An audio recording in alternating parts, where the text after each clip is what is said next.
be fair for all the girls to buy princesses and all the boys to buy superheroes. It's been said that a man's home is his castle. Bake the cupcakes. Right, ready. I wish I had hair like this. The companies who make these try to trick the girls into buying the pink stuff instead of stuff that boys want to buy. New Lego friends. This father and son team. You look great. Our hair. Why do all the girls have to buy princesses? Some girls like superheroes, some girls like princesses. Well done, gentlemen. It's fun for a girl and a boy. It's fun for a girl and a boy. We are doing a little discussion about women's representation in children's media.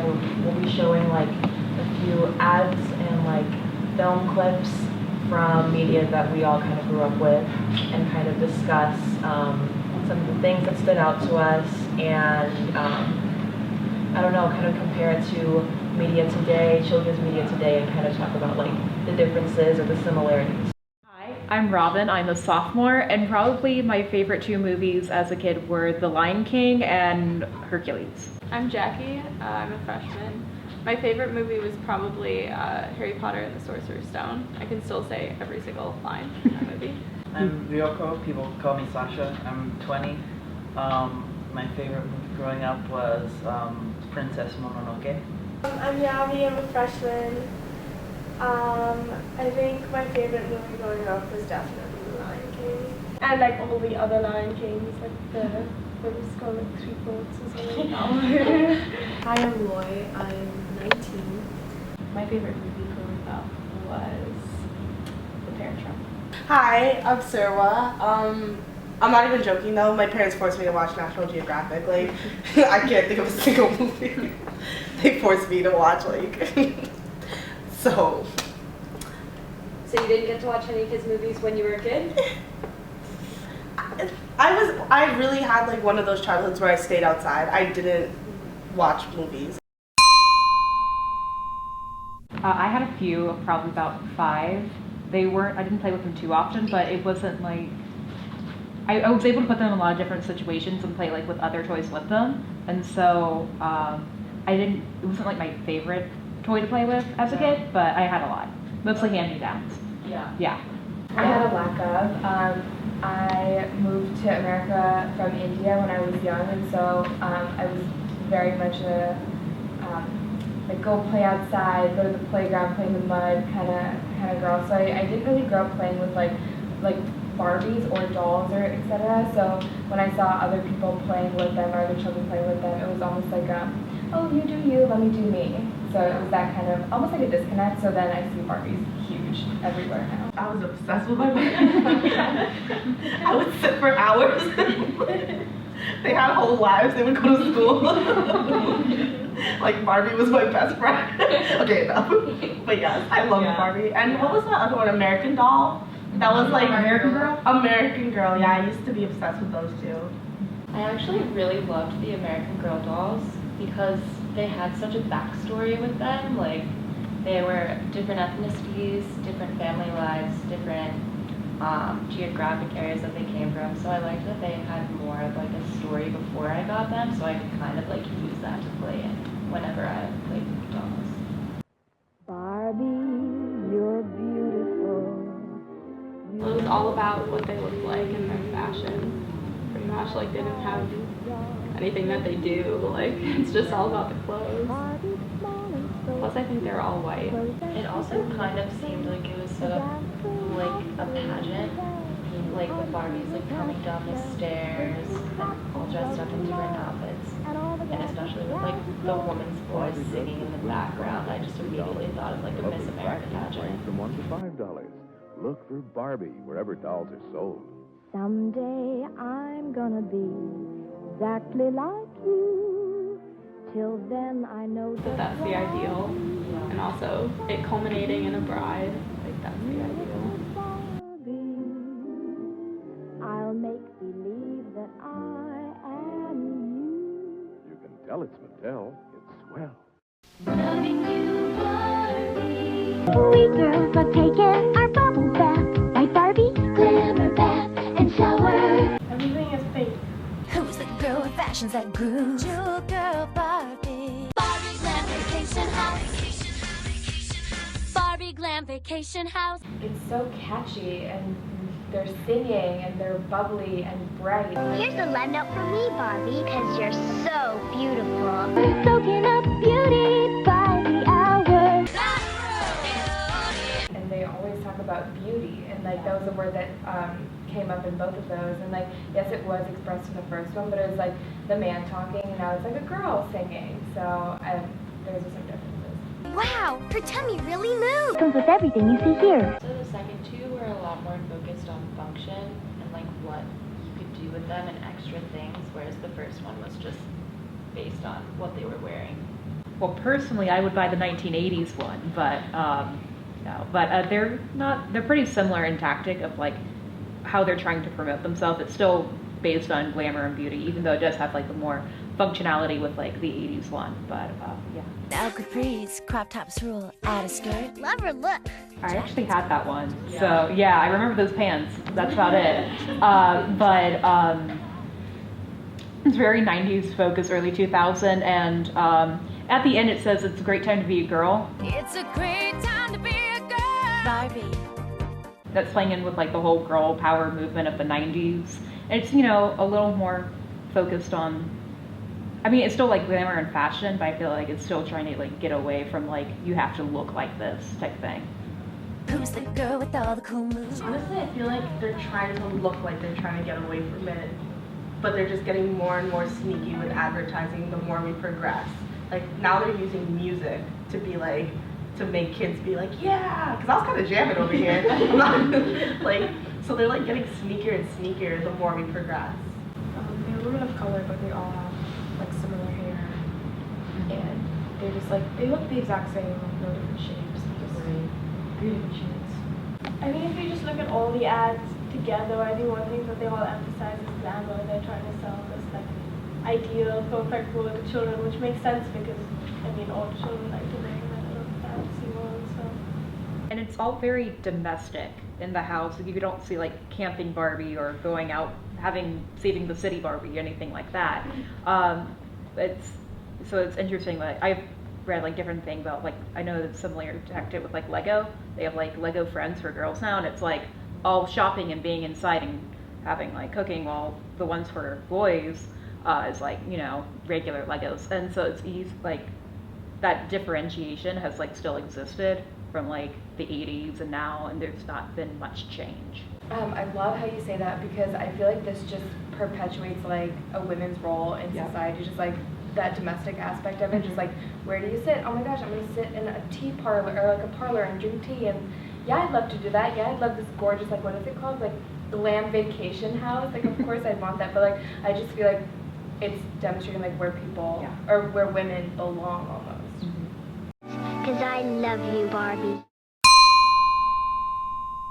Luckily, I was very happy to have family that didn't really see that this is a boy toy, and I was able to like choose whatever I wanted, or they would give me, they wouldn't have saying, oh, this is pink, so this is for you. I don't have any brothers, so, but like I had a bunch of just like regular Legos as a kid and other things that would be considered boy toys. So I never really saw that differentiation as a kid, I guess. And then by like going older, around like 13, I started to see like, oh, this is more, I can see like how they're targeting different groups and being more segmented. Well, like everyone thought I was a boy when I was a kid, so all of my toys were gendered as boy toys, and I remember like as getting older, that distinction just getting like more and more enforced and more sharply.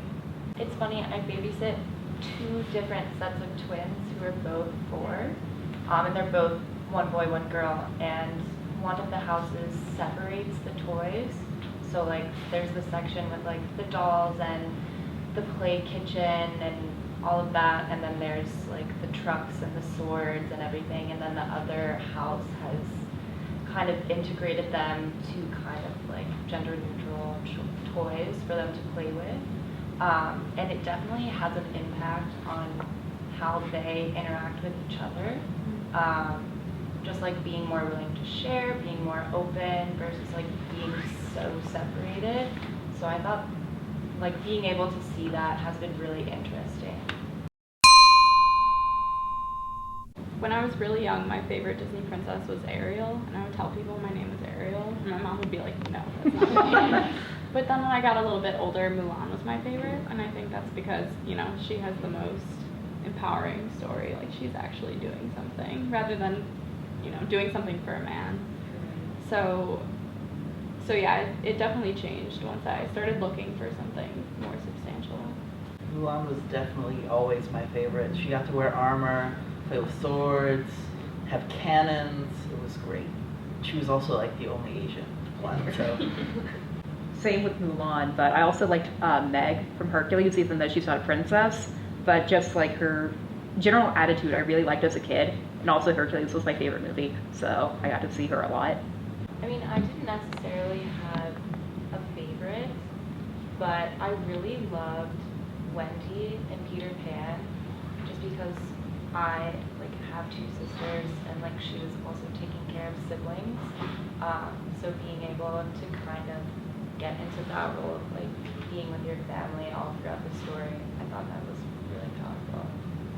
I loved Frozen. I love that the only reason Kristen Bell took that role was because the at the end, whenever like true love will break the spell, like it was the sister that broke the spell rather than a man, and she said that was the only reason why she finally agreed to be a Disney princess in a movie, which is really cool.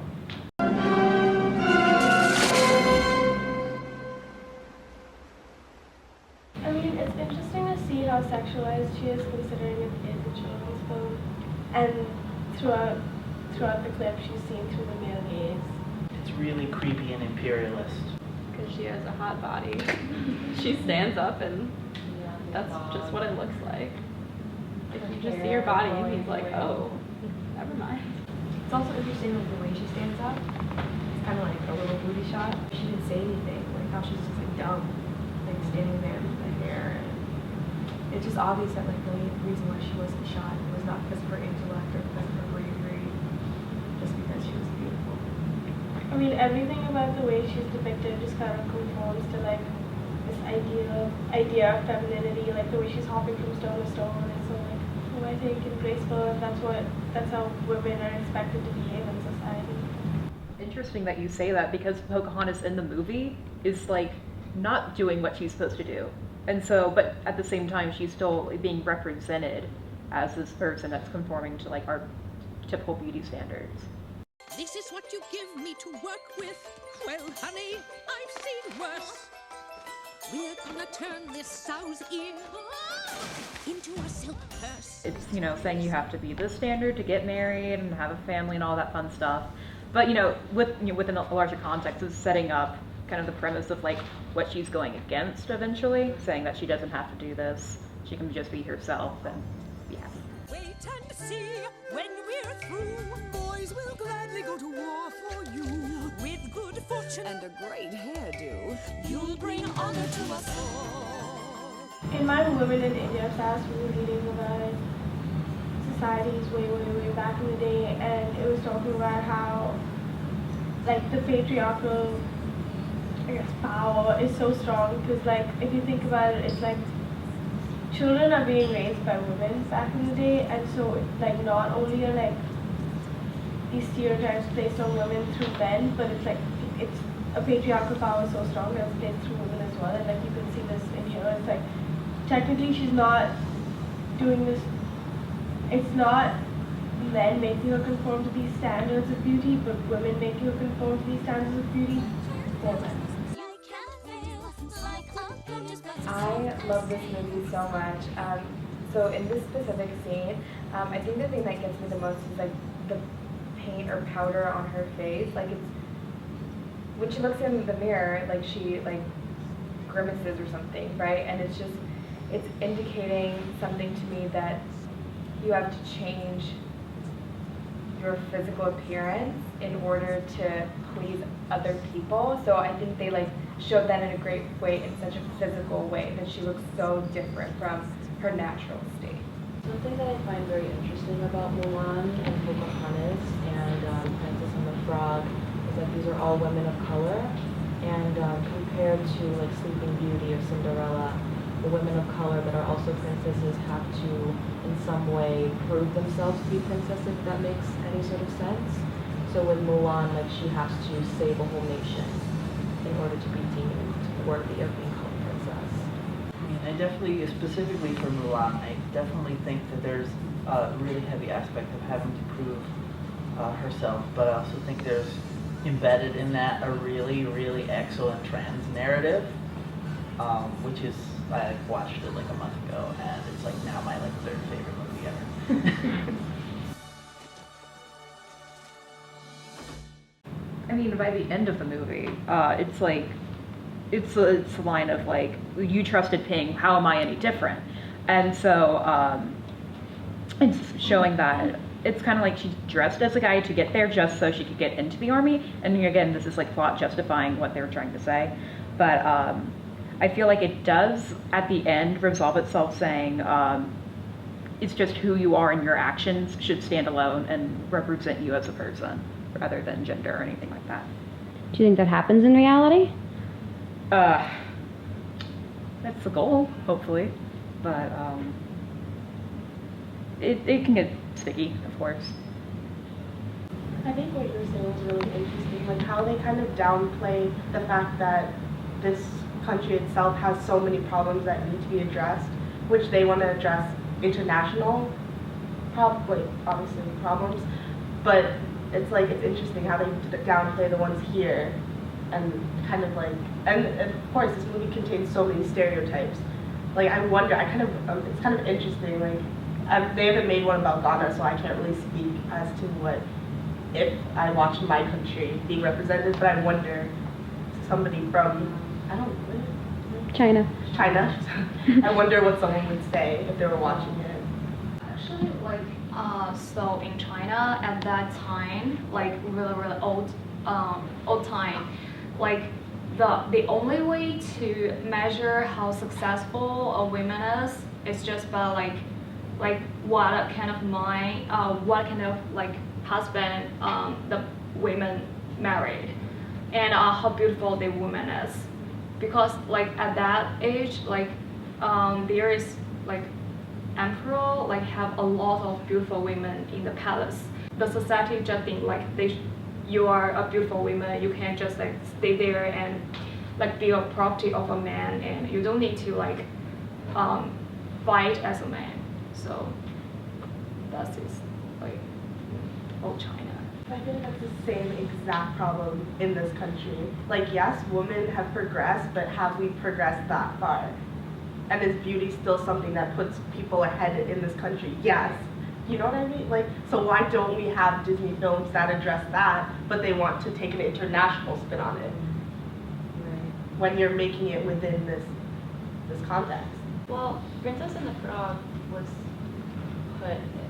placed in New Orleans, so that was one of the first that was actually for the United States, and it did show a lot about culture, which I really liked. Like a lot of it was very accurate about, you know, the history of music and sort of like the problems that were going on in New Orleans at that time. So I liked that we were able to get a chance to see like a princess in the United States, because we hadn't before, I don't think.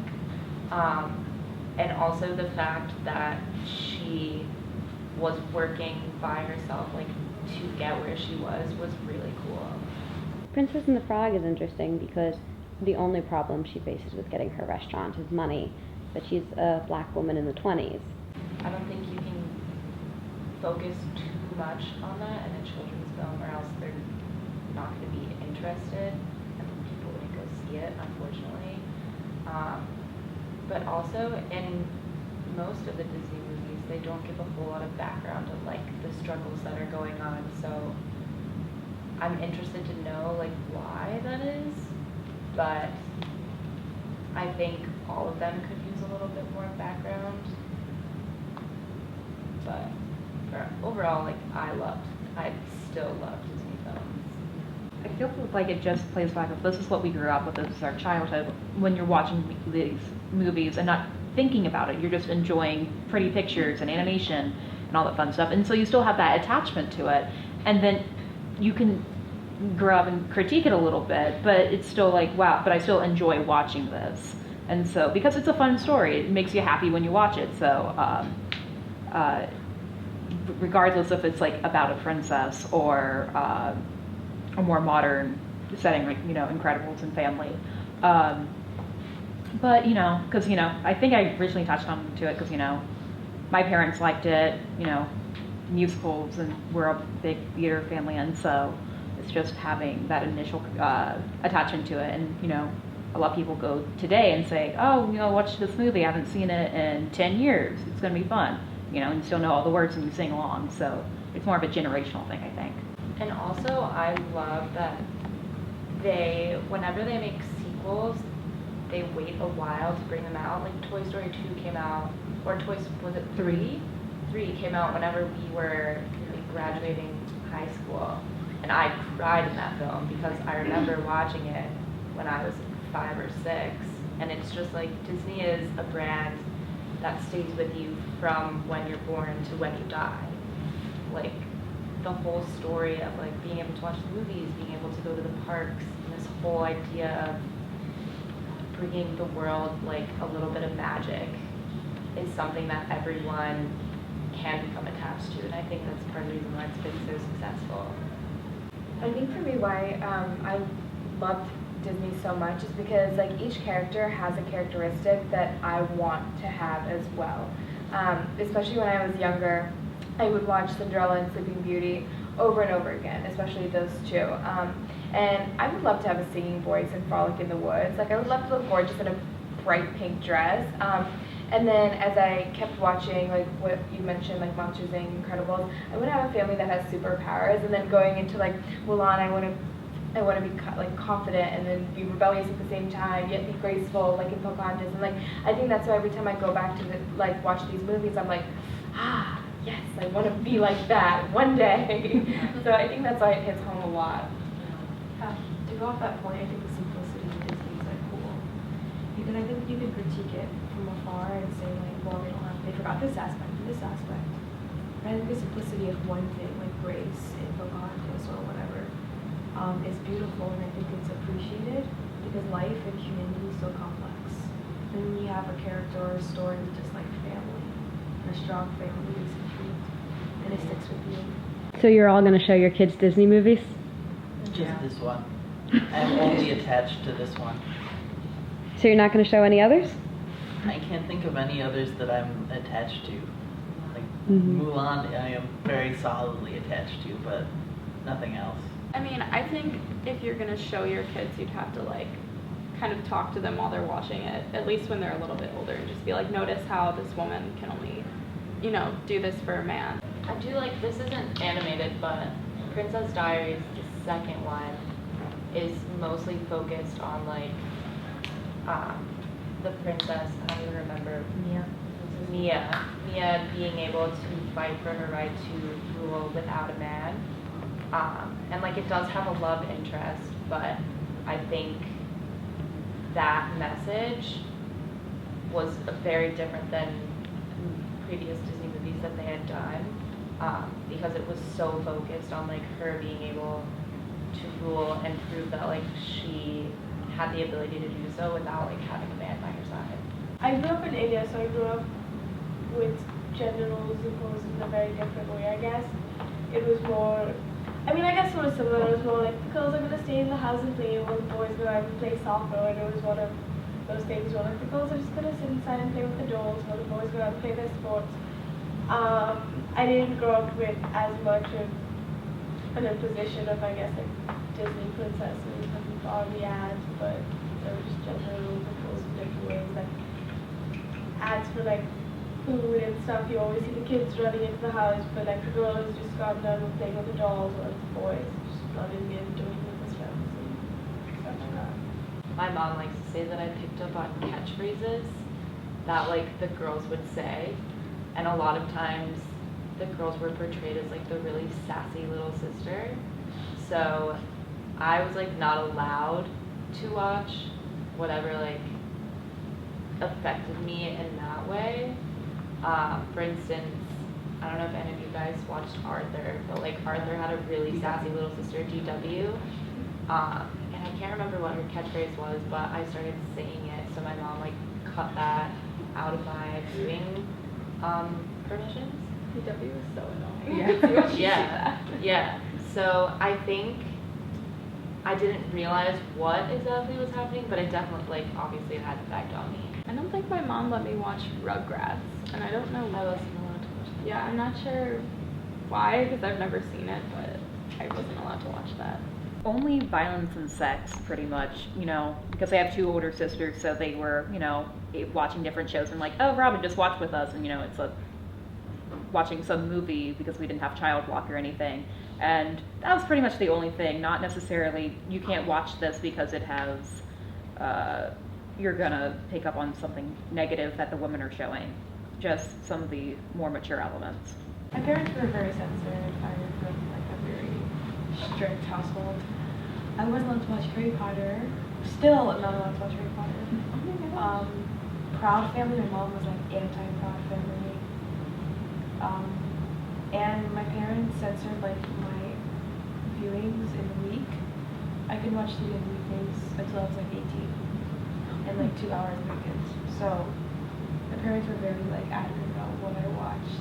And even to this day, like I watched some movie with my dad, and there was a sex scene in it, and my dad was like, "Oh, like cover your eyes," and you know I'm almost 20, so it's just like it's quite interesting how that has not only affected me, but how it's affected them and how they view me. It's not only TV, like you get it from students and talking and books and newspaper, like it's everywhere. Documentaries, and I would watch like a TV show about it. So I think it just helped focus me when I was younger, but I've kind of been open to it since then. My dad was weird about like sexual stuff too, and he still is. I remember my sister watched The Hangover, and she was like, it was scary. He was so mad, and I'm like, come on, it's just ridiculous. But yeah, he's still weird about like sex scenes and stuff, even like kissing scenes. Like he'll change the channel. I'm like, Dad, what the hell? But I'm trying to think about like how it's affected my like the way I think, and I think all of the, you know, like shows and toys like focused around women's bodies and how they're so perfect, like that's definitely affected me, and I think it affects probably most girls just because everyone's so focused about their body, like, and you don't even notice it, like it's just constant.